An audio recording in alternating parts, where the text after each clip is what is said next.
बिहार के सीतामढ़ी जिले के रूनी सैदपुर में निषाद आरक्षण संकल्प यात्रा निकाली गई, जिसमें VIP party supremo Shri Mukesh Saini सभा को संबोधित करते हुए कहा कि आज देश दुनिया में निषाद समाज को पहचान मिली है। जिस तरह से आप सभी का साथ मिला है तभी यह संभव हो पाया है। आज हम निषाद समाज एक नहीं हुए तो फिर कोई मुकेश सैनी पैदा नहीं होगा। श्री मुकेश सैनी ने अपने निषाद समाज को सहज लहजे में कहा कि देखिए, मैं अपने दम पर बिहार में सरकार बनाया, लेकिन बीजेपी वालों ने मेरा विधायक खरीद लिया और मुझे मोदी जी सरकार से बाहर निकाल दिया, पर हम घबराए नहीं और अपने हक के अधिकार के लिए लड़ते रहे। निषाद समाज को आरक्षण दिलाने का संकल्प लिया हूं, वो दिलाकर रहूंगा। श्री सैनी ने यह भी कहा कि आप लोगों की मेहनत बेकार नहीं जाएगी। आप लोग वीआईपी पार्टी का साथ दीजिए, एकजुट होकर अपने निषाद समाज को आरक्षण दिलाने में मददगार बनिए। और क्या कुछ कह रहे हैं श्री मुकेश सैनी, आइए जानते हैं। निषाद आरक्षण संकल्प यात्रा लेकर आज हम यहाँ पे पहुंचे हैं और विशेष तौर पे हम राम बाबू जी को धन्यवाद देते हैं कि आज आपका जोश और ताकत, ऐसे तो हमेशा आपका जोश ताकत हमेशा दिखता है, लेकिन इस बार कुछ ज्यादा दिखा है। निश्चित तौर पे आने वाला समय जो विधानसभा का चुनाव आएगा, आप ही इधर का विधायक बनिएगा, उसमें कोई चिंता भ्रांति नहीं है। सही है ना? सही है ना? इसको फाइनल कर रहे, तो चलिए आज राम बाबू जी को फाइनल कर देते हैं कि 2025 में राम बाबू सैनी जी आपके बिहार का निषाद का बेटा विधायक बनेंगे। ठीक है? तो साथियों,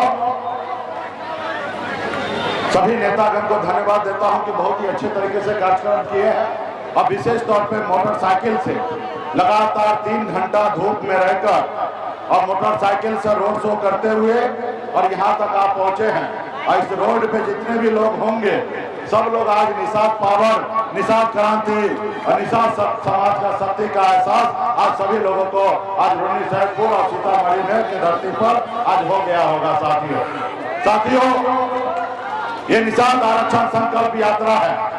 निषाद समाज को मान सम्मान अधिकार दिलाने के लिए, हक अधिकार दिलाने के लिए 25 तारीख को ही 25 जुलाई को पटना से ये रथ यात्रा निकला हुआ है और ये यात्रा 101 दिन का यात्रा है। ये यूपी, बिहार, झारखंड तीनों राज्य में हम लोग जाएंगे और समाज का हक अधिकार की बात करेंगे। साथियों, अभी तकरीबन 50 से 52 दिन हुआ है, अभी भी 48 से 50 दिन अभी बाकी है। ये 4 नवंबर तक यात्रा चलेगा।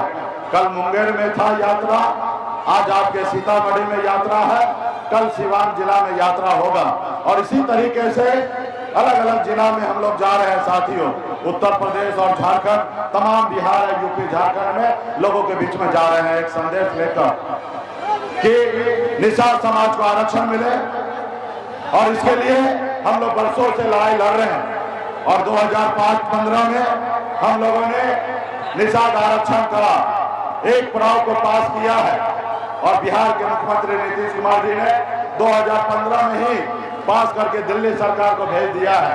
अब दिल्ली के सरकार से हमें लड़ना है और समाज को आरक्षण दिलाना है। आज बताइए ना, देश एक है, संविधान एक है, देश के प्रधानमंत्री एक है, फिर भी हमारे साथ अलग भेदभाव है। आज हमारे भाई को बंगाल में निषाद समाज के सभी उपजाति, बिन बेलदान, मुनिया, मला, चाहे तियार, बनपर, सभी उपजाति को आरक्षण मिल रहा है। दिल्ली में आरक्षण मिल रहा है, लेकिन बिहार में नहीं मिल रहा है या यूपी, झारखंड में नहीं मिल रहा है। तो हमारा मानना है ये देश एक है, संविधान एक है और एक ही देश में अलग अलग कानून नहीं चलेगा।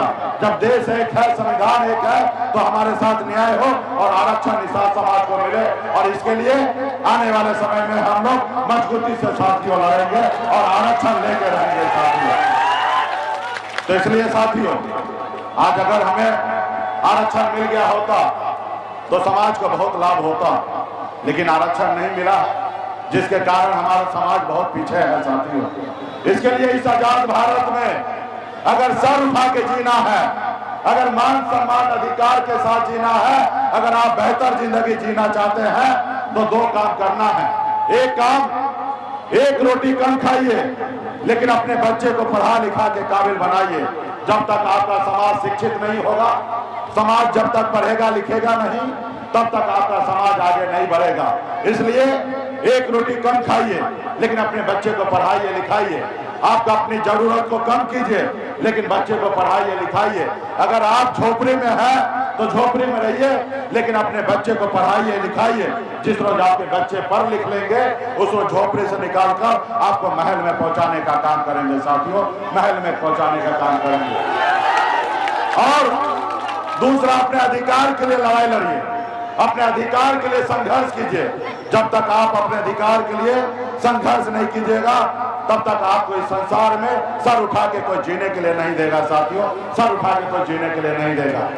आज हमारे पूर्वज ने पौने 200 साल अंग्रेज से लड़ाई लड़ा, तब जाके देश आजाद हुआ। और उन्होंने संकल्प लिया था कि हम देश को आजाद कराएंगे, ताकि आजाद भारत में हमारा आने वाला पीढ़ी जो है वो सर उठा के जिएगा। लेकिन हमारे लोगों ने, हमारे पूर्वज ने शहीद हुआ, देश आजाद हुआ, लेकिन सही मायने में आज भी हम सर उठा के नहीं जी पाते हैं, आज हम बेहतर जिंदगी नहीं जी पाते हैं। इसके लिए साथियों लड़ाई लड़ना पड़ेगा, संघर्ष करना पड़ेगा। जब देश आजाद हुआ था तब एक संविधान बना, बाबा साहब भीमराव अंबेडकर ने एक संविधान बना के दिया, एक लोकतंत्र दिया, और उस लोकतंत्र के तहत आपके पास एक शक्ति, एक पावर दिया, वोट गिराने का शक्ति, वोट डालने का शक्ति, पावर।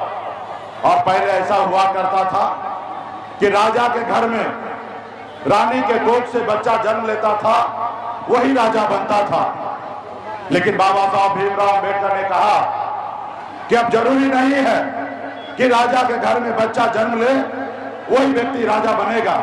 इस लोकतंत्र में जिसके पास ज्यादा संख्या होगा, जिसके पास ज्यादा वोट होगा, वो अपने वोट के दम पर, चाहे वो किसान क्यों ना हो, चाहे वो मजदूर क्यों ना हो, चाहे वो निसार मल्ला का बेटा क्यों ना हो, अपने वोट के दम पर राजा बनेगा और इस देश का प्रधानमंत्री और राज्य का मुख्यमंत्री बनेगा, अपने वोट पे बनेगा साथियों।